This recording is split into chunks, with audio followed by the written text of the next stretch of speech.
Okay, so this first question comes to us today from Keith. Made it into the office today, had to wear my mask on the way in, but enjoying the last moments of the day here as Colorado lifts out of a quarantine.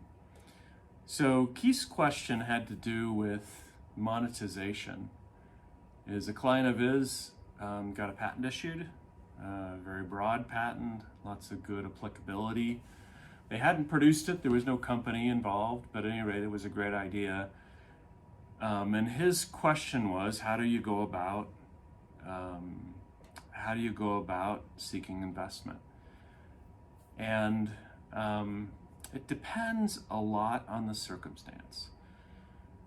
Is if there's a product or if there's a company and you have a revenue stream, you can show sales, it's really easy for people to value a business, right? It's just a function of some sort of multiple on earnings or some sort of anticipated growth in the market.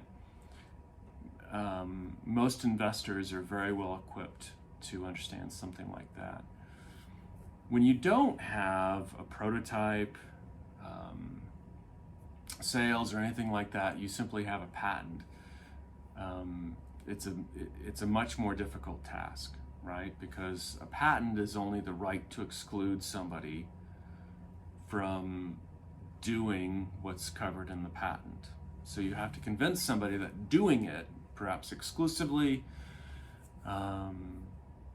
has value, and because it has so much value, they're going to give you some money back in licensing.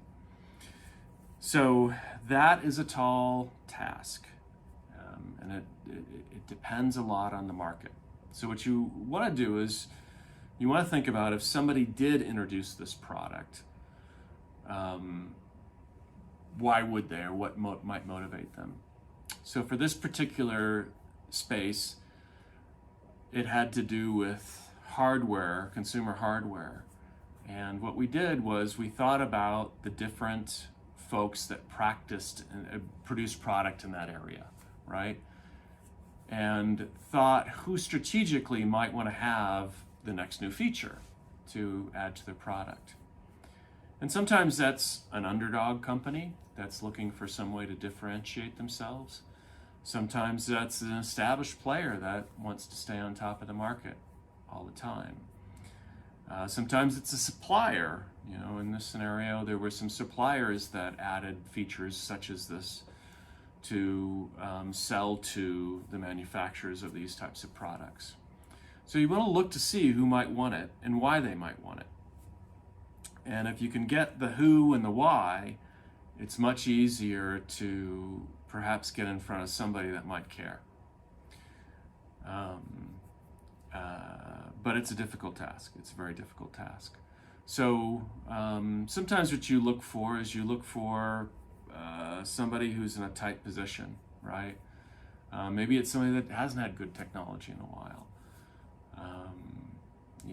So you're looking for the strategic investor in this technology. But there's a huge impediment in that area is to get somebody to adopt or invest into something that doesn't exist is expensive. So why might they go about doing it? So one of the things that we had spoken about was perhaps giving an exclusive to somebody, maybe 2 years. They develop the technology, maybe that takes 18 months max, and then once they develop it and introduce it, they can have it exclusively for 2 years. And they might renew that exclusivity. You could negotiate that 2 years down the line, or once the technology is introduced, there'll be broader demand. Competitors of theirs will want to have a similar feature. And then once you've gone about doing that, then you just sit back and you collect the royalties. But key to doing this is you have to find somebody who cares enough to do that investment to further vet your idea to get it to production. And if it's something like any sort of hardware or any sort of physical product, that takes some work. And if you haven't gone to the trouble of doing that or haven't gotten around to doing that, you have to find somebody, kind of a strategic partner, to go about doing that. And enticing them with some exclusivity for a period of time is one way to go about doing it. But finding those people, finding that, that company that has a reason to want to come up with a new feature, finding maybe that established company that's worried about losing its edge, is very, very difficult, and getting in front of that person is also very, very difficult. But therein lies the challenge, is if you have a patent, you have to find somebody who cares. You have to get in front of that somebody that cares and is willing to invest and take it to the next level, with, of course, all the advantage of doing so, right? So therein lies the problem. But at any rate, thank you, Keith, for the question. If you have any other questions, please post them in the comments below, and I will add them to the list of things that need to be answered. So with that, thank you, and everybody stay safe.